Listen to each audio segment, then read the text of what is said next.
This is Chapter 3 in Nonprofit Organizations, where we start to talk about macro and micro theories. The macro theories will be about the larger view, why nonprofits exist and what roles they play. And the micro theories will discuss why nonprofit organizations behave the way they do, why they make the decisions they make, and how we understand them as organizations. So we're going to be looking at the big picture and the little picture. So in the macro perspectives of the nonprofit sector, we'll talk about the variation by discipline, the different perspectives as they vary by discipline. So first we'll talk about the historical perspective, and this includes the distrust of government, voluntary associations, religion, First Amendment rights, population diversity, income and tax deductions, shifts in public policy. So that's from a historical perspective, and you'll read about all of this in your text, or hopefully you've read about this already. Then from the social perspective, socialization, reinforcing norms and values, social capital, nonprofits as mediating structures. So that's a perspective from, a big picture perspective from the social view. Then moving on, there's the political science perspective.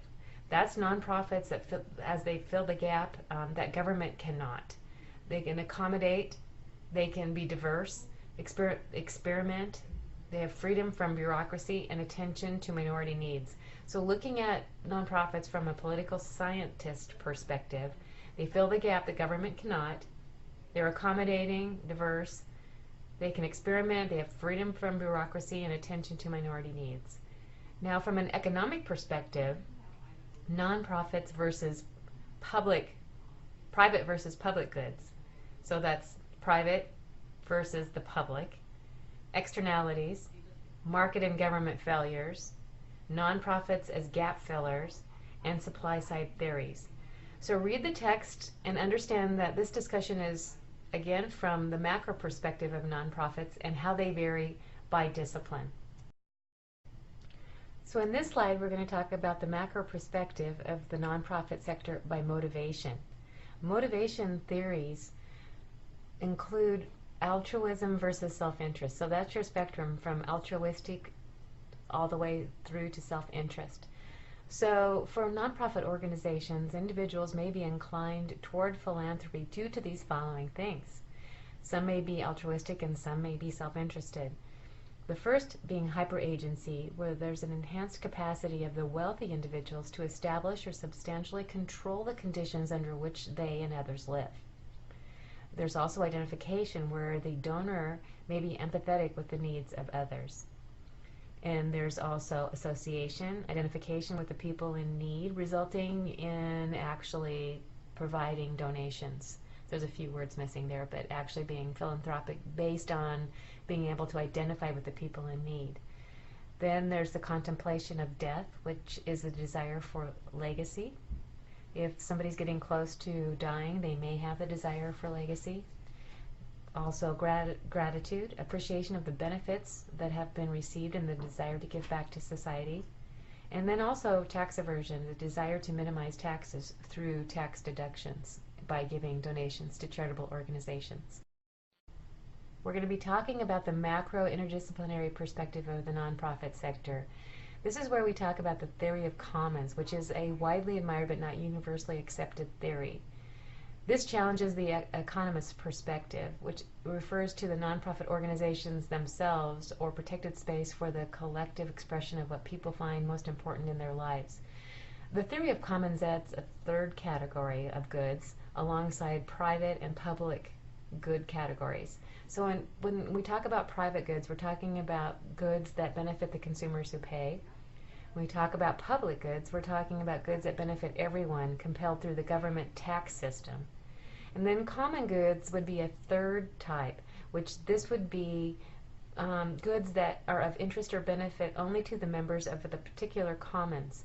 They cannot be consumed by the individual, and they should be funded by members of that particular commons.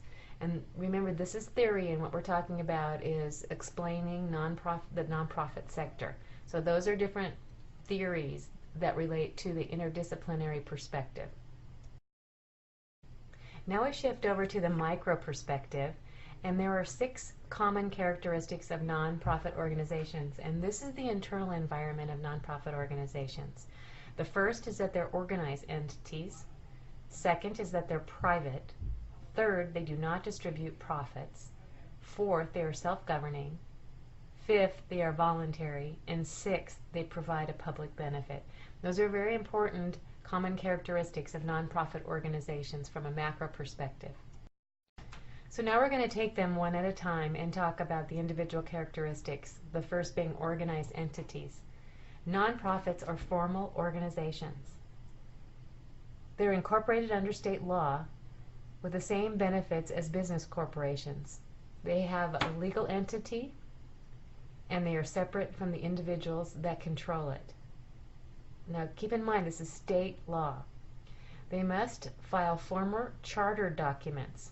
The charter is all the legal and policy documents that an organization has, including the articles of incorporation and the bylaws. You'll see that term again, charter, and also the articles of incorporation and bylaws. So it's important to know those. These documents can have a wide variety of different names. They can be called a constitution, the articles of association, terms of reference, policy manual. But what you need to understand is that a nonprofit organization must file formal charter documents, and the charter documents are the legal and policy documents that the nonprofit organization has, including articles of incorporation and the bylaws. The second characteristic is private. Nonprofit organizations are not government agencies. Nonprofits are committed to the public good. Government funds make up the largest source of revenue. Nonprofits operate outside of the sphere of government with considerable autonomy to set their own strategies, design their own programs, pursue revenue through multiple means, select who will benefit from their services, and both nonprofits and government agencies have missions, but government also faces mandates which nonprofit organizations do not. The third characteristic, nonprofits do not distribute profits. We talked about this earlier, but it's important to reemphasize. Profits are not distributed to benefit individuals. All profits must be reinvested in the organization itself.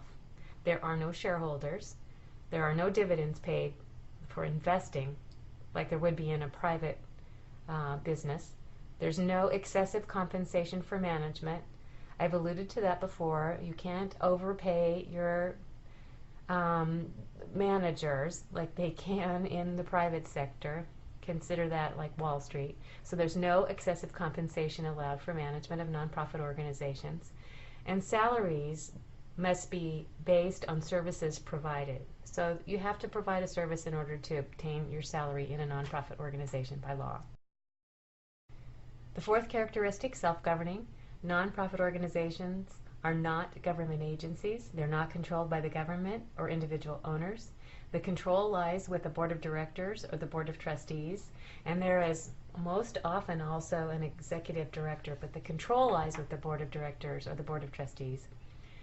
Nonprofits are responsible for ensuring the organization serves its mission in accordance with that mission and the law. We'll be talking a lot about mission in this course.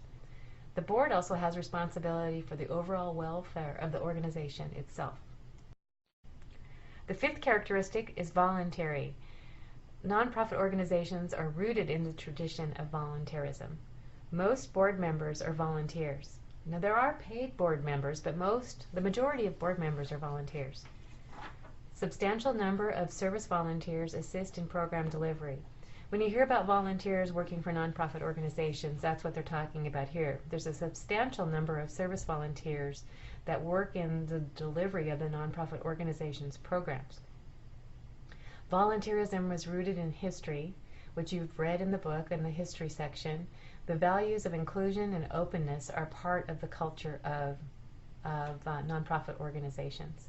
And there's often a debate about values, mission, and priorities. The sixth characteristic is providing a public benefit. This is also a key characteristic. Nonprofit organizations are privately controlled entities. Tax-exempt organizations, they exist to serve a social purpose. They're deemed to be part of public benefit. They advance the protection and encouragement of free and open debate. Tax exempt is important. Remember that nonprofit organizations are typically tax exempt organizations and they exist to serve a social purpose. Generate revenue as a means to an end. So the purpose of generating the revenue is the means to an end by providing public benefit envisioned in the charter, fulfilling the social purpose expressed in the mission statement. So the reason that they're generating revenue is to be able to provide the public benefit that's envisioned in the mission. Nonprofit organizations are mission driven. The stated mission is the organization's purpose and overriding goal. The mission statement guides every action taken by the organization and is the standard against which its performance is measured. And this is all different from government organizations and private businesses. So now we're going to move on to talk about the external environment of nonprofit organizations. And remember, we're talking theory. So we're going to talk about nonprofit organizations as open systems. Nonprofits are dependent on and interact frequently with their external environments.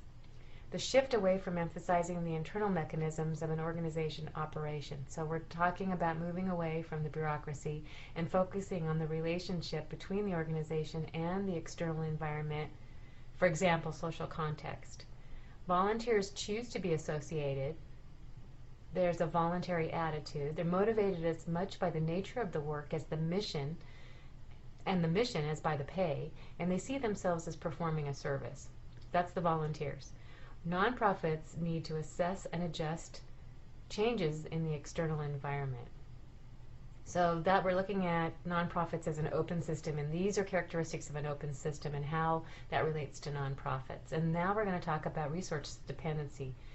Nonprofits are dependent on the external constituencies for revenue, information, and other resources. So they're dependent on that. The goal is displacement, performance measurement, internal impact, and adaptation management. So we're looking again at being dependent on resources, and the characteristics of being dependent include goal displacement, performance measurement, internal impact, adaptation management. Being, again, dependent for resources.